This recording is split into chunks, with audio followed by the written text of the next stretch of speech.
د نن سبا ځوانانو ته د وطن حالات چې ګورو باید ځوانان ډیر فکر وکړي، نیشو تماشو د شیانو نه لاس واخلي او خپل خیر نه دی شرمیږي. ډیر کم روزګار دی وي، کم کار دی وي، کار دی وکړي. هغومره اقتصاد وي هغومره دی مخ ته لاړ شي.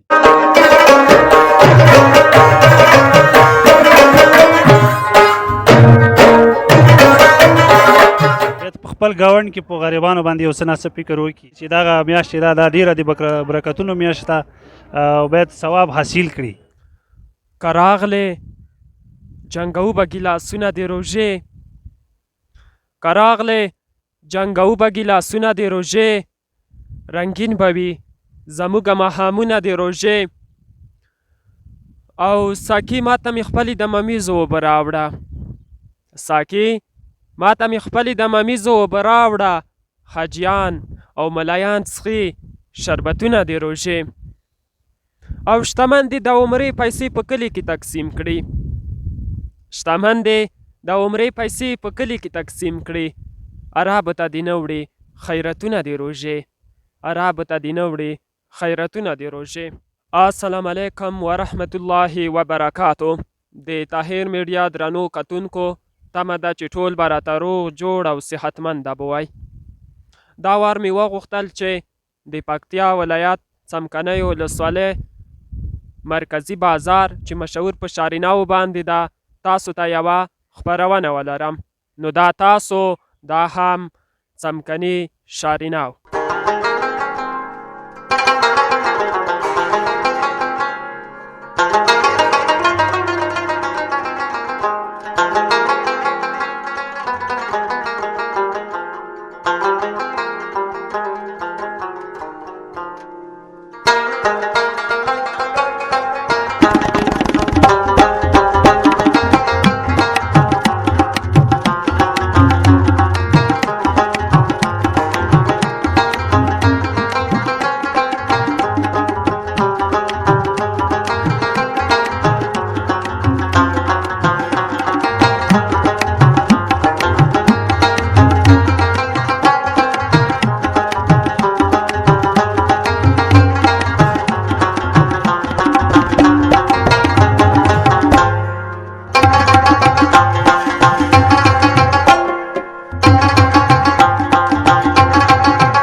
ټول به راته روغ جوړ او صحتمنده به وای او هیله ده چې تاسو به راسره ستړي شوي نه وای.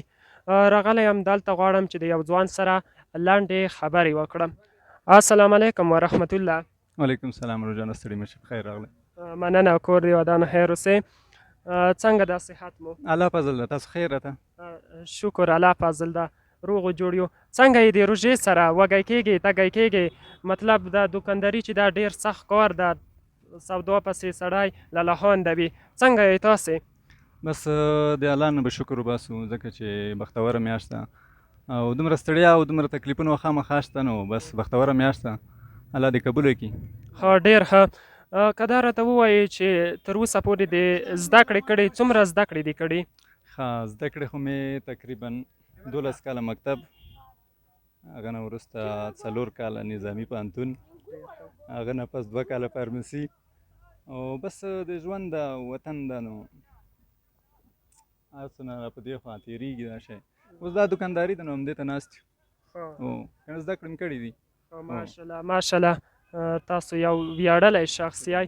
که دا راته ووایې چې څومره وخت کېږي همدا دوکانداري دې شروع کړی؟ زه خو تقریبا د نن نه 4 کاله پخوا د فارمسي نه فارغ شوی وم. هغه نه مخکې نظامي خپله مې وظیفه کوله، بیا مې فارمسي چې کله خلاص و هغه نه راغلم نو یو کلینیک کې وم. بیا هغه نه وروسته چې د دوکان را لغاړې سو، څوک نه وو په دوکان کې، بس سرپرستي را لغاړې سو، نو اوس د دوکان ته تقریبا 3 کاله کېږي چې دوکانداري کوم. که دا راته ووایې چې په دوکان کې تاسو څه لرئ؟ بس د خوراکي سامان دی، نو تاسو وینئ، تاسو مخکې دی دا د روزې چې کوم ضرورت سامان وي، کور سامان وي د ضرورت که نه، نو انشاءالله ټول موجود دی. خپل کوشش کوو چې کوم یو نیم شی نه وي را سره، یو څوک یې غوښتنه وکړي هغه مو ته پیدا کوو، او خو انشاءالله سته هر څه سامان شته خوراکي توکي. که دا راته ووایې په اخر کې چې ولس ته، ځوانانو ته بالخصوص لنډ پیغام دې څه وي؟ اول خو تاسو نه ډېره مننه چې تر دې ځایه راغلی، تکلیف مو وکړه، او بل د نن سبا ځوانانو ته د وطن حالات چې ګورو، باید ځوانان ډېر فکر وکړي، نیشو تماشو د شیانو نه لاس واخلي او خپل خیر نه دې شرمېږي. ډېر کم روزګار دی وي، کم کار دی وي، کار دې وکړي او بې ځایه مصرفونه. اوس خو اختر هم را روان دی، انشاءالله د څو ورځې بعد به اختر هم وي، خو دی د بې ځایه مصرفونه نه کوي، خپل اقتصاد سره دی چې څومره اقتصاد وي هغومره دی مخ ته لاړ شي. او ټولو ځوانانو مې هیله ده چې نیشو تماشو د شیانو نه لاس واخلئ او سوکاله او آباد افغانستان په هیله.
دلته د یو ځوان سره خبرې وکړم. السلام علیکم ورحمت الله. وعلیکم السلام، ستړي مه شئ. مننه، کور ودان خیر اوسې. ګرانه څنګه ده صحت مو؟ د روژې سره څنګه یې؟ ول الحمدلله، شکر ده، بهي ډېره ښکلې رجا ده، بلکل الحمدلله. ته خو کار هم کوې، همدا تاوه ده ډېره، ډېر وږی کېږي که تږی کېږي؟ نه ولا دا ورته رجا چې دا ډېره ښکلې موسم کې ده، پوه شوې، نه ډېره تنده شته نه ډېره لوږه شته، بهي ډېر معتدل موسم ده. ډېر ښه. څنګه ده، کوم کاروبار کوې؟ والا زه خو دغلته چپلي کباب خرڅوم، څمکنۍ ولسوالۍ مرکز شرینو بازار کې. صرف همدا کباب خرڅوې که نوره په بزۍ کې کوم بل کار هم ترسره کوې؟ والا په بزۍ کې خو بیا هوټل لرم، دلته ننه هوټل ده، پوه شو، په روژې کې کباب ده او په بزۍ کې بیا هوټل چارې په مخ وړو. ماشاءالله ډېر ښه. سوا د دغه کباب څخه نور څه پخولی شي؟ ډېر خوراکونه تیارولی شو، لوبیا تیارولی شو، بینډۍ او همداسې روش تیارولی شو. پوه شئ کباب تاسو خپله ګورئ، کباب ښه صحیح په معیاري ډول ښه په صحیح طریقې سره کباب جوړوو. ډېر ښه. څنګه دا کاروبار مو څوک یې اخلي نه اخلي، ګاک لرئ نه لرئ؟ الحمدلله شکر دی، مونږ کاروبار بیخي ښه ده، بس ډېر شکر ده. د نورو کبابو په نسبت زمونږ کباب بیخي ښه ده، ډېر خرڅېږي، مشتریان هم ډېر لرو. شکر ده، بیخي ښه ده. ډېر ښه.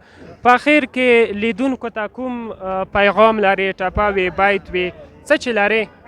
شیرو سره خو مې والکه داسې جوړه وي، خو یو پیغام به ویر کو خلکو ته چې څوک لږ مالداره وي که نه، باید په خپل ګاونډ کې په غریبانو باندې یو څه ناڅه فکر وکړي، ولې چې دغه میاشت چې دا ډېره د برکتونو میاشت ده او باید ثواب حاصل کړي او دا ډېره مبارکه میاشت ده.